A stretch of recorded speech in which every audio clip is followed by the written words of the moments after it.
কি বাগারে এগরে 2000 টাকা দিয়ে দেখ না ভাই তোমার টাকা তো আছে মাছের টাকা হ্যাঁ এগরে মাছের টাকা আছে না হেনতে টাকা দিয়ে দেন মাছ দিতে কিন্তু তোমরা সিদ্ধান্ত করো তো হেডাই করো এত করে মাছ দান লাগতো না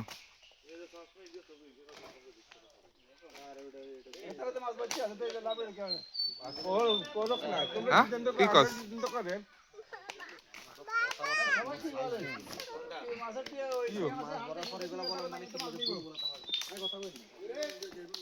না এটা তো আগে